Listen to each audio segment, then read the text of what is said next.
The 5th and final issue of the Clone Wars Battletales series has finally been released, and with it we are thrown straight into the heat of battle as Obi-Wan Kenobi and the 212th are captured and taken prisoner by General Grievous, where they are forced to work together to escape the icy world that they are stuck on. Awesomely, we also get to see Commander Cody and the 212th gear up in clone cold assault armor for the first time ever. So I'm going to break down exactly how Obi-Wan and General Grievous were forced to work together to escape a treacherous icy planet. Before we get into it, make sure to incinerate the subscribe button like Obi-Wan did to Grievous for more awesome Star Wars lore content. Just like all of the previous issues of the comic, we are thrown right back into the action on the tropical world of Hisseen, directly following the massive blast that buried Captain Rex under a large mound of dirt. Following the massive and destructive blast, Captain Rex attempts to call for Commander Cody and Commander Wolffe for support. Rex ensures that all of his men are safe and unharmed from the blast before Commander Cody arrives to assure Rex that he is uninjured. Cody also informs Rex that the local Hisseenians, who the clones are still trying to rescue, and all of the other clones manage to escape the blast, to the absolute relief of Rex. Before Rex, Cody and Wolffe get a chance to plan their next move, a thumping sound approaches them with their guns drawn. A horde of B-1 battle droids surround the clone leaders, saying "Surrender, Republic scum." Rex is absolutely infuriated by this, replying quickly, "You lousy clanker,"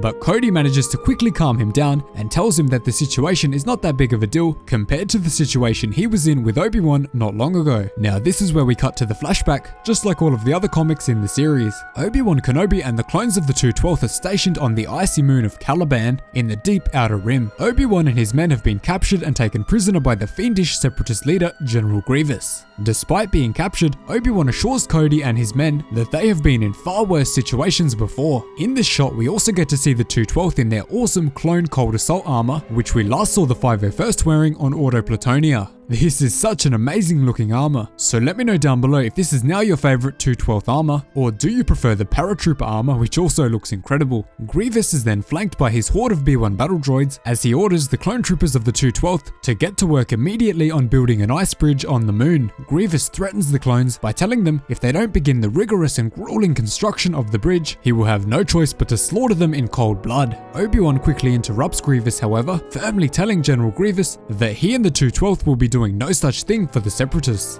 Grievous then angrily responds, "What?" In response, Obi-Wan tells him that according to the Galactic Accords, which is basically just the Star Wars Geneva Convention, no prisoners of war shall be forced into manual labor. General Grievous is completely filled with rage and fury at this, swiftly hitting Obi-Wan to the ground, calling him Jedi scum.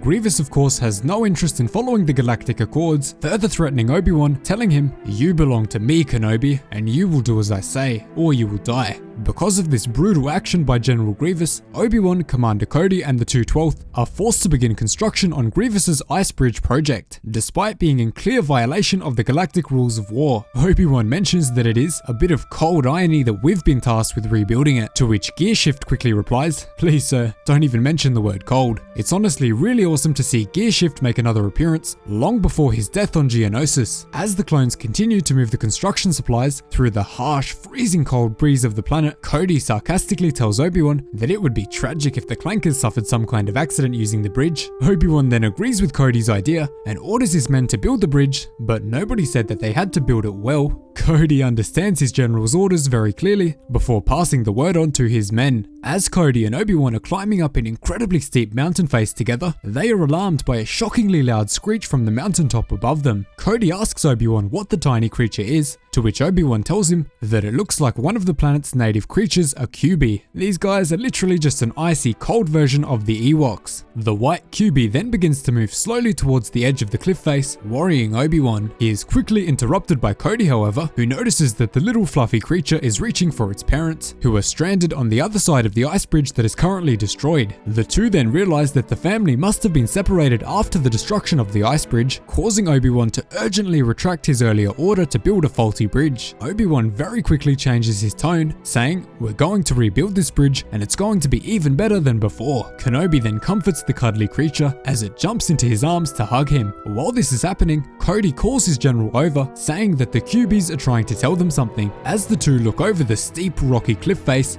they notice imprints of General Grievous and the QBs from a previous fight. The two then quickly realize that they now have new allies in the QBs, who will be extremely useful in defeating Grievous and allowing their escape from the barren icy moon. A short while later, Grievous arrives back at the Sharp Bridge construction site, where he becomes enraged with how little progress the clones are making on his bridge project. General Grievous demands to know why the bridge is not yet complete, but Kenobi argues that his men are working around the clock and that it is not easy to rebuild it after Grievous obliterated the entire area earlier. While General Grievous continues his angry tirade at Kenobi, Obi-Wan pulls a trick from his sleeve, calling his QB allies from earlier into action to attack the cyborg general. These guys certainly aren't as vicious and brutal as the Ewoks of Endor, but they provide enough of a distraction for Obi-Wan to continue his plan to reunite the lost QB with his family. Soon after, the grueling construction of the bridge is completed over the icy ravine, and Obi-Wan demands that Grievous release them as prisoners. Grievous, of course, refuses to let the clones go,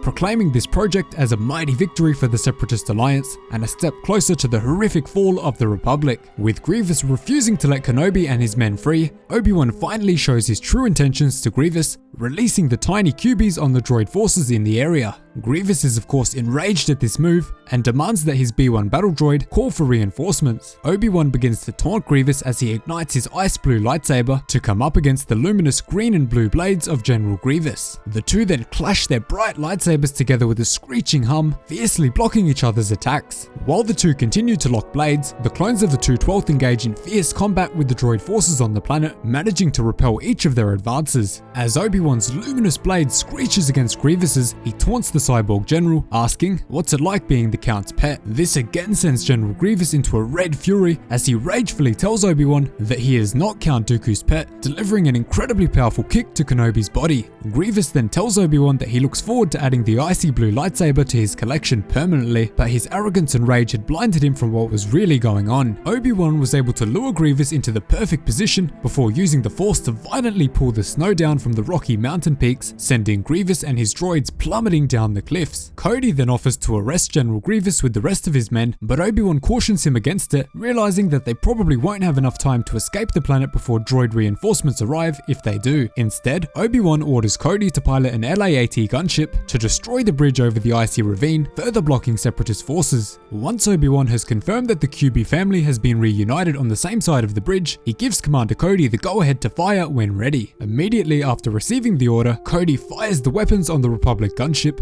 creating a fiery red blast, sending shards of ice rocketing across the surface of the planet. Obi-Wan then says to Cody, "If only all of our objectives could be that easy." Following that, we cut straight back to the Battle of Hisseen, where Captain Rex is shocked, saying, "Easy?" That's what he said, easy. Cody then tells Rex that in his experience, everything is relative when you're a Jedi. While this is happening, a lone group of B-1 battle droids approaches the clones, but Obi-Wan, Anakin and Plo Koon rapidly come to their aid, shredding through the tiny metal clankers. Obi-Wan then apologizes to Cody for being late, and Plo Koon praises the clones for rescuing the Hisseenian people before they could be taken prisoner by Dooku and Ventress. And to end the story for the final time, Kenobi received a hologram transmission from Master Yoda, ordering the 3 Jedi Masters back to Coruscant. The Republic gunships filled with many brave clones fly off into the Hisseen sunset, ready to fight another day. And that is it for the Clone Wars Battle Tales comic. Issue 5 is the final of the series. Let me know down below what you thought of the Clone Wars Battle Tales Issue 5 and the series as a whole. Thanks so much for watching, really hope you enjoyed the video. Cheers guys, hope to see you in the next one.